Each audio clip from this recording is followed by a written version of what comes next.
POCSO का आरोपी इंदौर से गिरफ्तार। चाकू की नोक पर नाबालिग पर बलात्कार करने वाला आरोपी सलाखों के पीछे। नाबालिग लड़की पर चाकू की नोक पर जबरन अत्याचार करने वाला दरिंदा समीर खान बैद 28 वर्षीय आखिरकार अकोला पुलिस की अदम्य मेहनत से मध्य प्रदेश के इंदौर से दबोचा गया।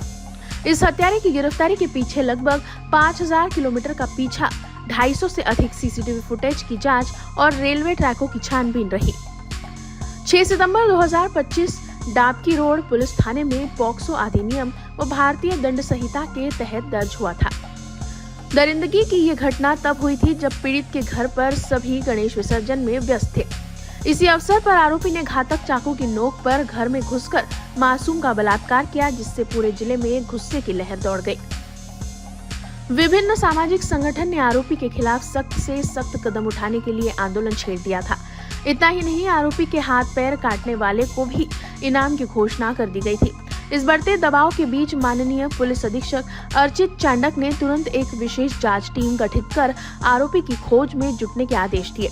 ये दरिंदा पेशेवर अपराधी था जो लगातार रेलवे और बस से विभिन्न राज्यों में छुपते हुए गमन करता रहा। भुसावल, सूरत, अहमदाबाद, दिल्ली, आगरा, झांसी, भोपाल, गुना, ललितपुर, शिवपुरी, उज्जैन, देवास कई जगहों पर थाने बदलकर पुलिस को चकमा देने का प्रयास किया, परंतु पुलिस की साइबर और तकनीकी जांच ने उसकी पूरी हरकत पर लगाम लगा दी। 6 सप्टेंबर रोजी अकोला शहरात दाबकी रोड पोलीस स्टेशन अंतर्गत एक ठिकाणी एक परिवार, एक कुटुंब गणेश विसर्जनला गेला होता।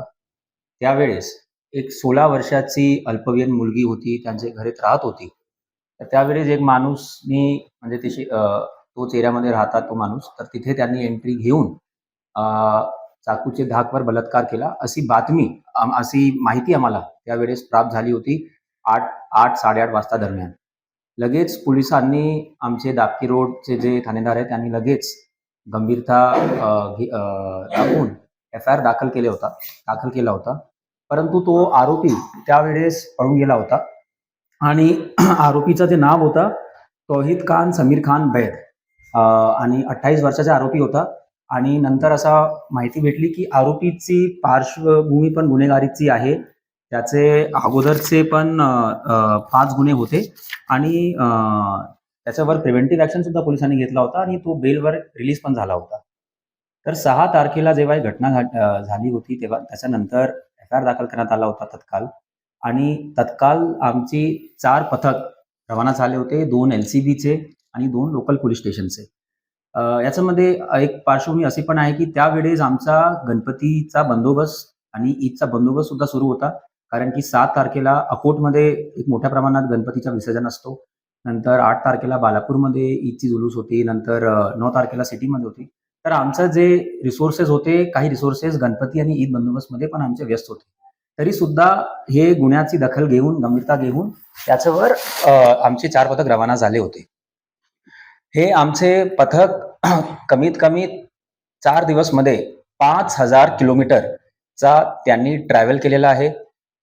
भुसावल, खामगाव, सूरत, अहमदाबादवरून फ्लाईटनी दिल्ली, नंतर आग्रा, नंतर ट्रेननी भोपाल, झांसी, देवास, शिवपुरी, गुना असा ट्रॅव्हल 5000 किलोमीटरचा कमीत कमी 10 जिल्ह्याचा आणि 5 स्टेट्समध्ये Maharashtra, Gujarat, Delhi NCR, UP, MP असा आमचे पथकचा हे ट्रॅव्हल झालेला आहे।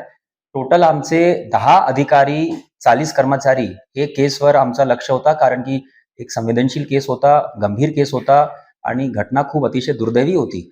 तर हे लक्षात घेऊन प्रत्येक जिल्ह्यामध्ये मी स्वतः तिथे SP सोबत माझी बोलणी झालेली होती। प्रत्येक जिल्ह्यामध्ये वेळोवेळी नाकाबंदी पण प्रत्येक SPsनी लावली होती।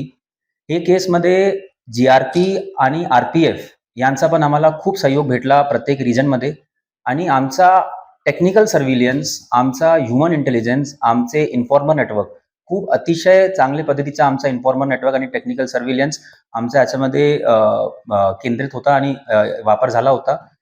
टोटल 250 CCTV कॅमेरे चेक झालेले होते आणि 12 ट्रेन्स पूर्णपणे RPF आणि GRPची मदतून आम्ही सर्च केले होते। तरी सुद्धा आरोपीची पार्श्वभूमी होती गुन्हेगारीची, त्यामुळे थोडासा केस कॉम्प्लेक्स झाला होता. त्यांना पोलिसांची थोडीफार वर्किंग पण माहीत होती. तर काल रात्री इंदौरमध्ये आम्ही एक ट्रॅप लावला होता आरोपीचा, जे आम्हाला लोकेशन आम्हाला भेटली होती.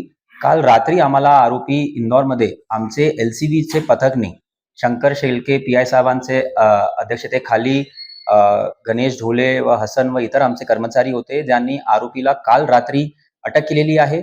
आरोपी सुद्धा आता आमचे कस्टडीमध्ये आहे आणि आज आम्ही आरोपी ची PCR मागणी पण करणार आहोत.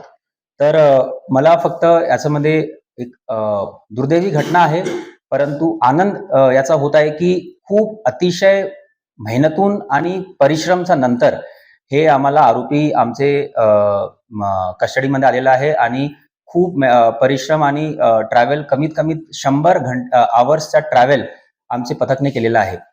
तर मी आमचे टीमला पण खूप याच्यामध्ये यांना कॉंग्रॅच्युलेट करतो, धन्यवाद देतो आणि फक्त सर्वांना एकच इशारा आहे, जे काही असे गुंडे प्रवृत्तीचे असे लोक असतील ते जगात कुठेही जाऊ शकतात गुन्हा करून, परंतु अकोला पोलीस म्हणजे ते भारतात कुठेही असो, जगात कुठेही असो, आम्ही तिथे जाऊन त्यांना अटक करून कायदेशीर कारवाई त्याच्यावर करणार. हे आम्ही याच्यासाठी खूप सक्षम आहोत आणि सतर्क आहोत.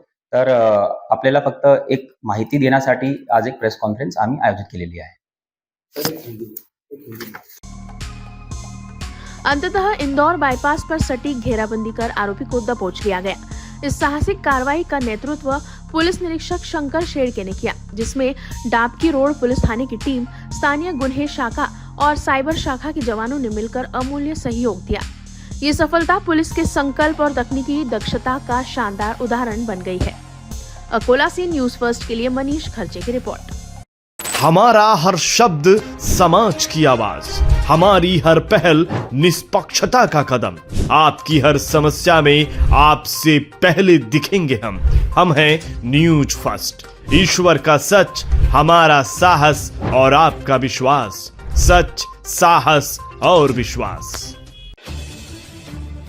अगर आप ये वीडियो YouTube पर देख रहे हैं तो हमारे चैनल को सब्सक्राइब कर बेल आइकन दबाएं।